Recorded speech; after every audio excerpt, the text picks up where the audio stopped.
ನಮಸ್ಕಾರ. ಪ್ರಧಾನಿ ಶ್ರೀ ನರೇಂದ್ರ ಮೋದಿಯವರು ಸತತ 3ನೇ ಬಾರಿಗೆ ಪ್ರಧಾನಮಂತ್ರಿಯಾಗಿ ಪ್ರಮಾಣ ವಚನ ಸ್ವೀಕರಿಸಿದರು.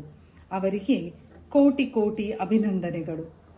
ಹಾಗೂ ಕರ್ನಾಟಕದಿಂದ ಮೋದಿಯವರ ಸಂಪುಟದಲ್ಲಿ ಸಚಿವರಾಗಿ ಆಯ್ಕೆಯಾದ ಎಲ್ಲರಿಗೂ ಕೂಡ ಅಭಿನಂದನೆಗಳು. ಗೆಲುವಿನ ಅಲೆಯಲ್ಲಿ ತೇಲುತ್ತಿರುವ ಕೇಸರಿ ಪಡೆಯ ಎಲ್ಲ ಕಾರ್ಯಕರ್ತರಿಗೂ ಕೂಡ ಅಭಿನಂದನೆಗಳು. ಮೋದಿ ಅವರ ನೇತೃತ್ವದ NDA ಸರ್ಕಾರ ಈಗ ಹ್ಯಾಟ್ರಿಕ್ ಗೆಲುವು ಸಾಧಿಸಿದೆ. ಭಾರತ ದೇಶ ಈಗಾಗಲೇ ಅಭಿವೃದ್ಧಿಯ ಪಥದಲ್ಲಿ ಸಾಗ್ತಾ ಇದೆ. ಅದಕ್ಕೆ ಇನ್ನಷ್ಟು ವೇಗ ಸಿಗತ್ತೆ. ನಮ್ಮ ರಾಜ್ಯದ ಬಹಳಷ್ಟು ಸಮಸ್ಯೆಗಳಿಗೆ ಕೂಡ ಪರಿಹಾರ ಸಿಗತ್ತೆ. ಭಾರತ ದೇಶವನ್ನು 3rd largest economy in the world ಮಾಡಬೇಕು ಅನ್ನುವ ಮೋದಿ ಅವರ ಕನಸಿಗೆ ಇದೊಂದು ಸುಂದರ ಅವಕಾಶ.